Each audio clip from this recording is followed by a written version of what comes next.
Welcome to the Core Women Podcast, the place for women entrepreneurs, authors, and self-starters looking to build community and gain valuable insight through expert interviews with women at the top of their game. Join your host, podcaster, producer, expert coach, entrepreneur, and author, Dr. Summer Watson, as she aims to inspire and empower you through these candid conversations. Lean in and embrace the journey. It's time to start the show. Here's your host, Dr. Summer Watson. Today on the show, I'd like to welcome Rochelle Rice, who is a certified speaking professional and accredited speaker who works with emerging leaders to connect with their bodies to reduce overwhelm, increase self-trust, and become powerful decision makers. She has worked with companies such as T-Mobile, L'Oreal, and Verizon. She is also a former professional jazz dancer with 30 plus years in the fitness industry, who brings a unique approach to her work, blending her somatic experience training to help people regulate their central nervous system. She helps people stop fighting with themselves and be at ease in their leadership roles. We really have so much to talk about here, Rochelle. So let's jump right into this and welcome. Thank you, Summer. It's really an honor to be here with you today. Oh, thank you. But before we delve into the professional aspects of your background, I have a question to ask you. Can you describe your journey thus far in one word? Tumultuous. Tumultuous. Okay. Tell me more. Well, I have to say, I really appreciate that question. It caught me a little off guard, but the feeling came up right away. Wow. And that is what I try to teach. What is the feeling that is evoked immediately when the question is asked? And to trust the feeling. Now, I was a little embarrassed maybe to say tumultuous because it's been bumpy, and I will tell you, because bumpy was a little too smooth. Tumultuous was better. But let me just say briefly, I could have smoothed it over and be like, oh, bumpy. But I'm like, listen, I have to walk my talk, tumultuous. And here's what I mean. As a former professional jazz dancer, I had a history of an eating disorder. So I was bulimic at a time when people didn't even know what bulimia was. And talk about, that is not a smooth ride at all until you can get some professional help. The next piece for me was the moving from, one side of the country to the other, making sure that I was okay, everything, there's a little instability with relationships that I had going on, landing on my butt more than once. So that was a little tumultuous. Then fast forward, and I also struggled with different issues, right? I kept thinking, well, this is going to fix me, or this will fix me. So it was food, then it was the next, then it was alcohol. Then I thought marriage would fix me, and that didn't work. So talk about tumultuous. So all of this to say, I embrace the tumultuous because it's true to my very core.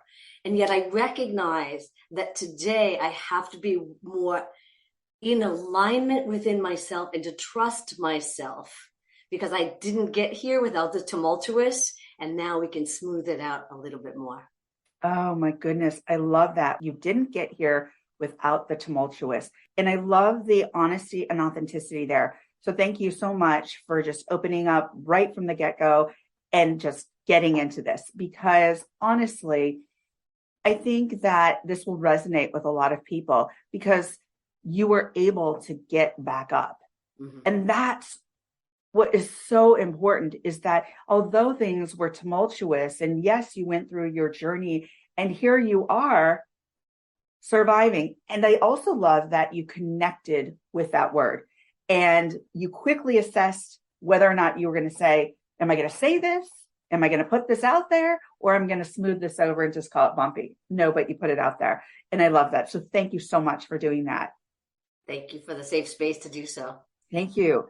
So let's talk about your history as a jazz dancer and then about your detour into professional speaking.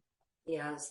In the professional dance world, which I absolutely loved. I was blessed to work with a company in San Francisco for a couple of years. And then my dream, moving to New York City and working with a professional jazz dance company in New York City. I mean, it doesn't get any better than that. Right. The challenge was having to maintain a certain body type, shape, etc.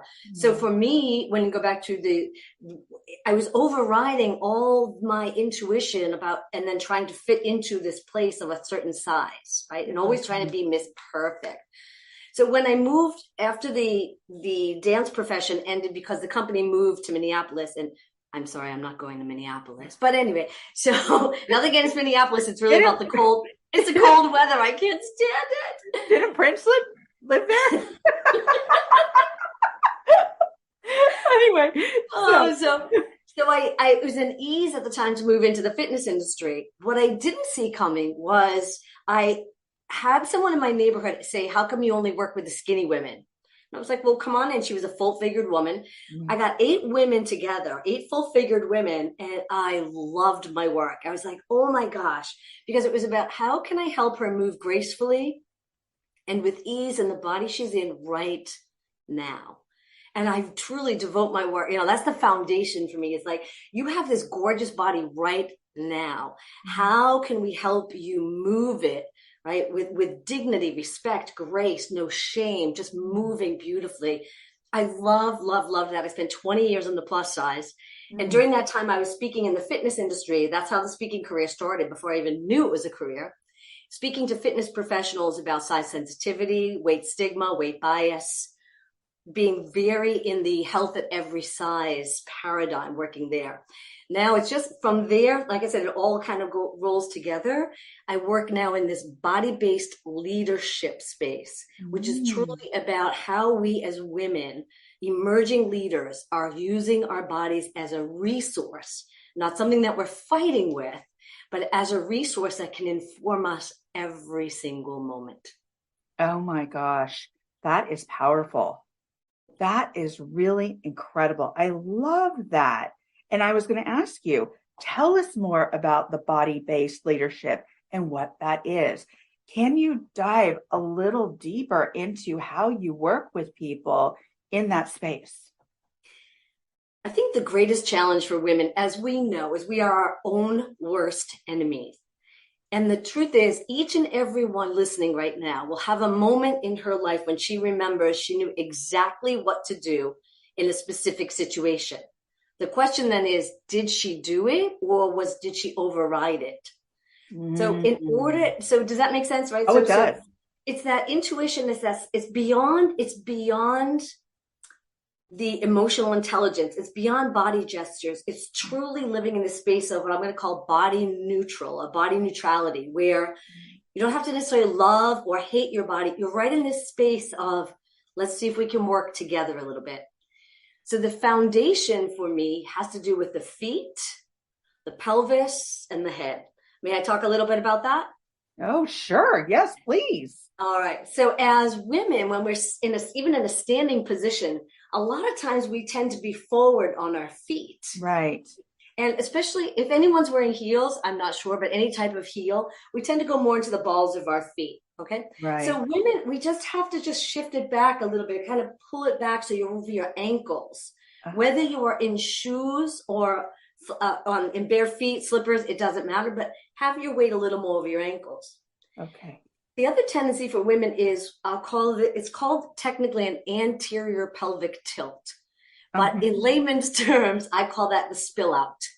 And what that means is the pelvis is tipping forward, almost like a bowl, like spilling out, right? This doesn't matter what size you are. It has nothing to do with size. It has to do with an awareness of your abdominals. And you don't need a 6-pack to make this happen. You just need to lift the pubic bone up a bit to bring your pelvis into that neutral position. That alleviates the low back pain, and it's a foundation for you. That's the foundation for you. It's your core.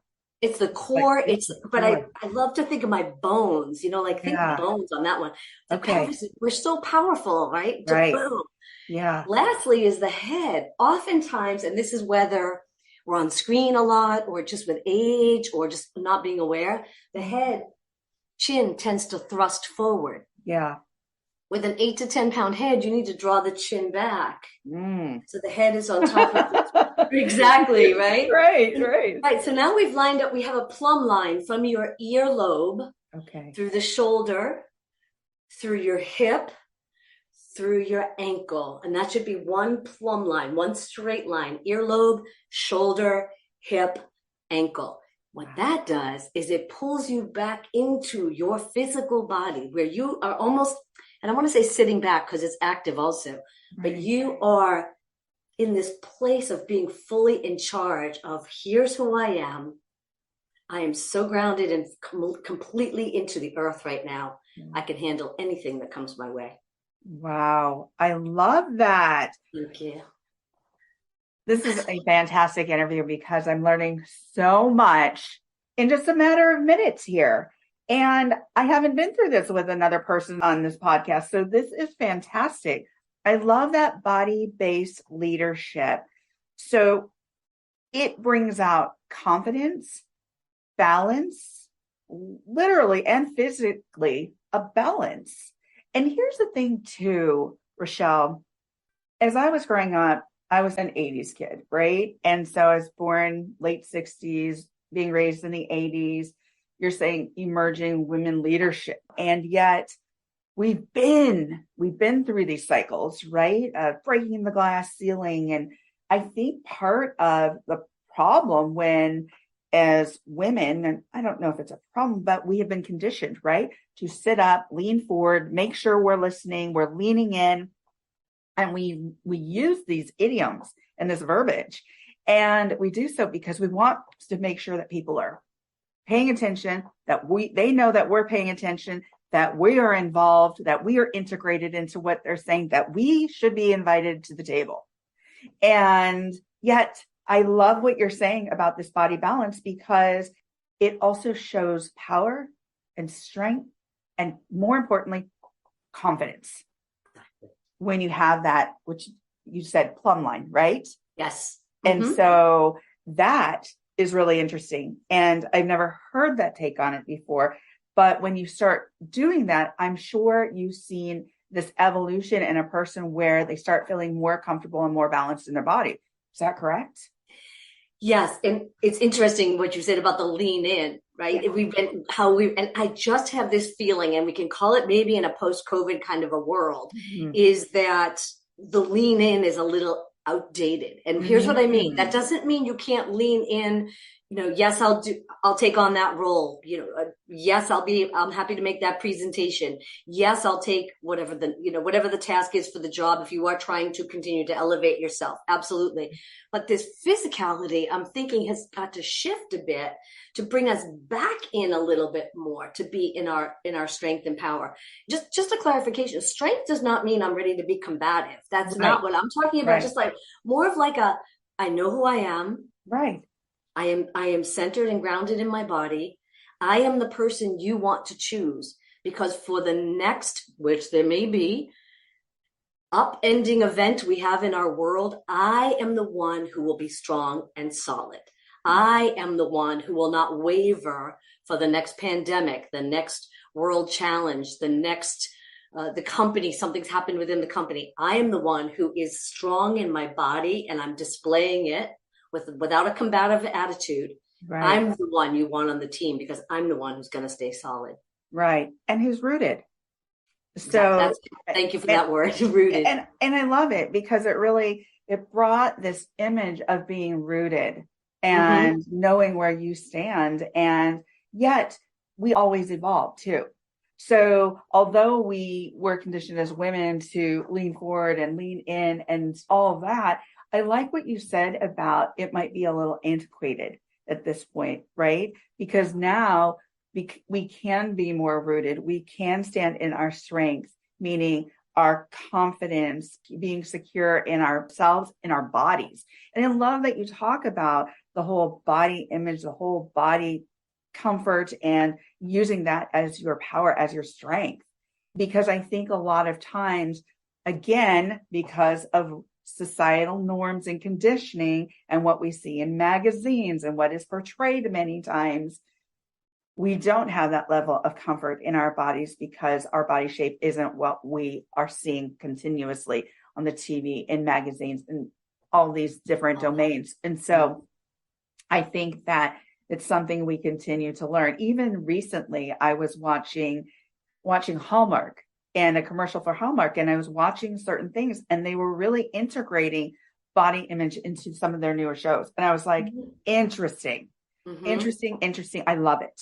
I love it. So my next question is, let's get into your professional speaking. You hold the Accredited Speakers designation from Toastmasters International and the Certified Speaking Professional designation from the National Speakers Association. Talk more about this.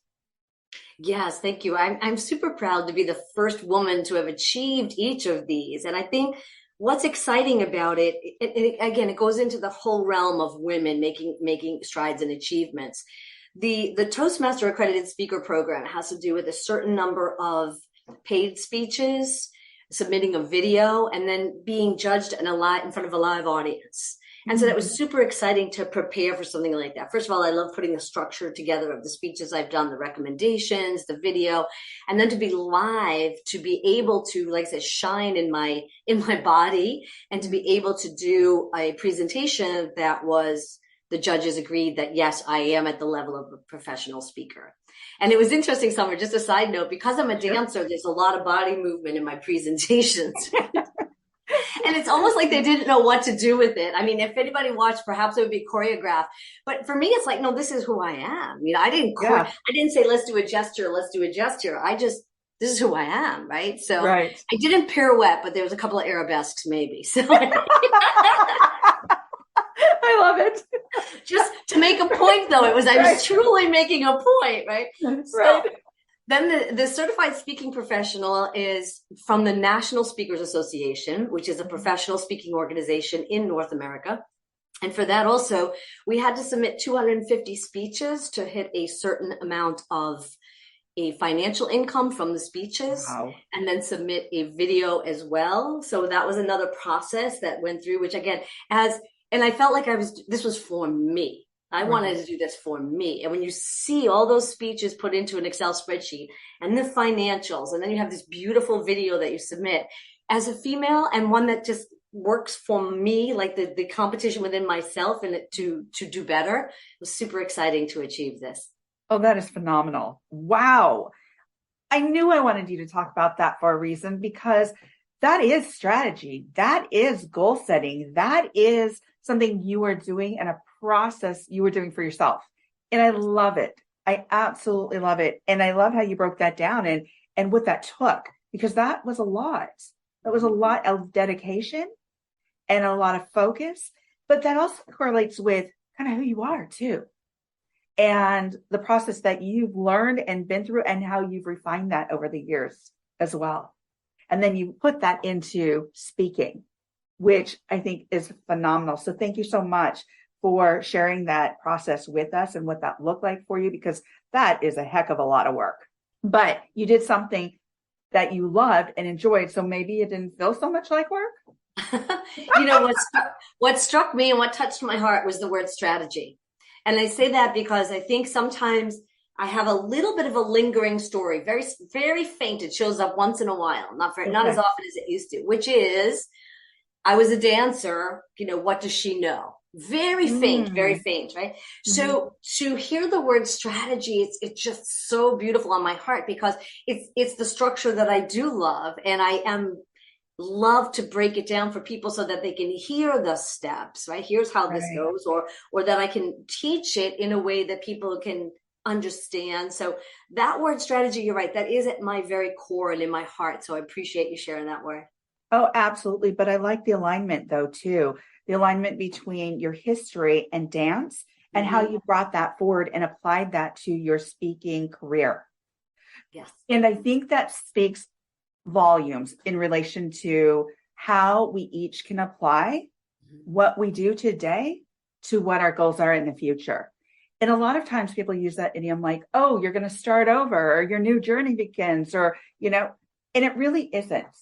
If you think about it, you have gained so many skills throughout the year, so much wisdom throughout those years that you can apply all of that. And a lot of times people forget that they've done that.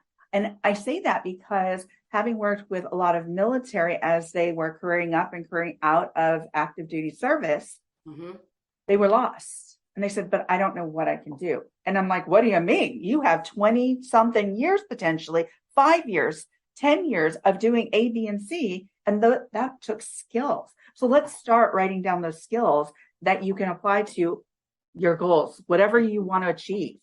And I think that first step, those examples really show how you over the years have evolved and applied that to your next steps. Yes. So thank you for sharing that with us today. Thank you.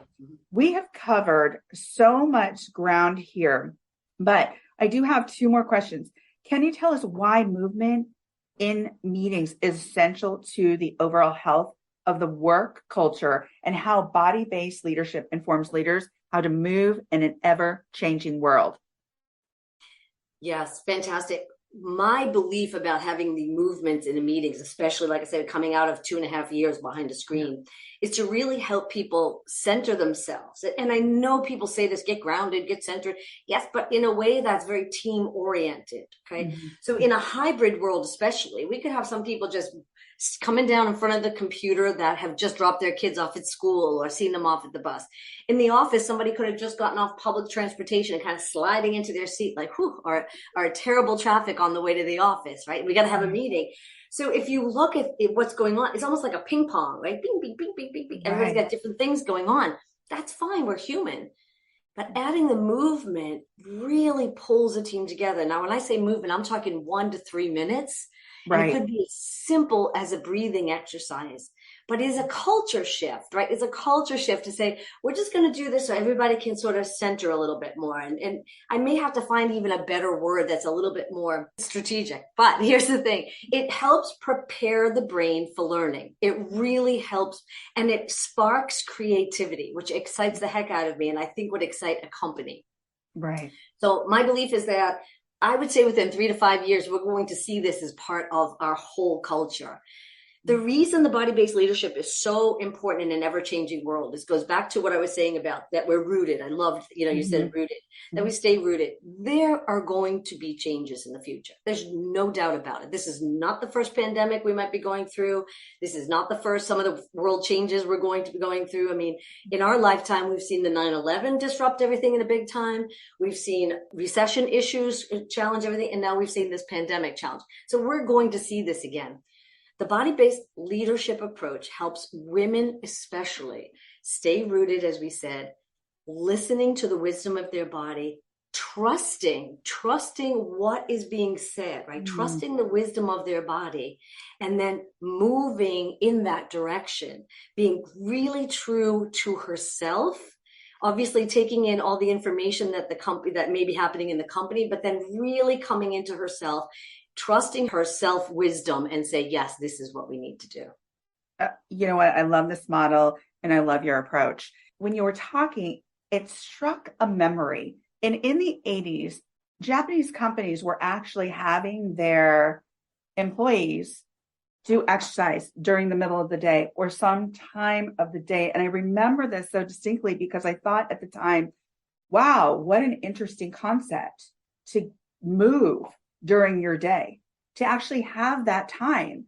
And then my husband, being a Marine, active duty Marine, he was given an hour and a half during his day to move, to get exercise. And I was like, you are so lucky. Like I thought, that is amazing. And then recently, a friend of mine, and I was talking to 2 people, a doctor and another friend of mine, and they both said, Summer, there's different ways we can integrate minutes of meditation, minutes of joy into our day, minutes of movement. And it doesn't have to be 15. It can be a minute.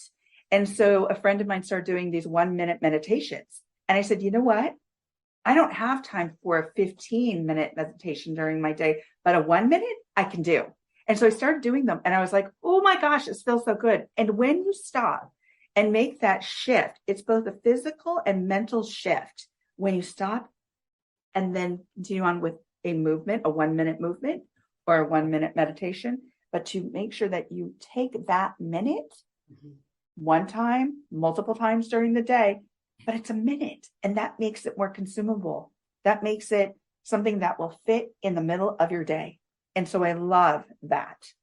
100%. In fact, I created 52 ways to move a meeting just for this reason, which helps people say, well, I don't have 15 minutes, but think about it. A team meeting and they need a break. Think about they're working through something that's difficult. You take a little bit of time to try one of these 52 ways to move a meeting. And suddenly there's more creativity, as I said. So you are 100% right. We can't consume it in large quantities. And that doesn't mean you may have people on the team that have done their exercise that day. Fabulous. Okay. You've been to the gym, blah. Okay. That's all great. But yeah. This during the day, a break from the screens, a break from all the challenges that might be happening, really resets us physically, mentally, spiritually, and emotionally. Oh, I love it. That reset. It is so needed. I love that. And 52 ways. I need that book. I need that book. I'm planting the seed. Need that book, Rochelle. I'll get that to you, girl. Okay. So thank you so much. But as we come to the close of this interview, because we have covered so much, I love it. But as we come to the close of this interview, if you were to leave the listeners with some words of wisdom, what would they be? I would invite them to trust yourself, to really tap into those moments. Remember those moments when something occurred and you knew you should be doing something and you may have overridden it or you did follow it. Find those moments of trust, those pearls of trust over the years, link them together and start to use that as your foundation for your health going forward. That is so great. Thank you, Rochelle, for joining me on the Core Women podcast today. You're so welcome. My pleasure. You can follow Rochelle Rice on LinkedIn and Facebook, on YouTube at Rochelle Rice 12, and her website at rochellerice.com.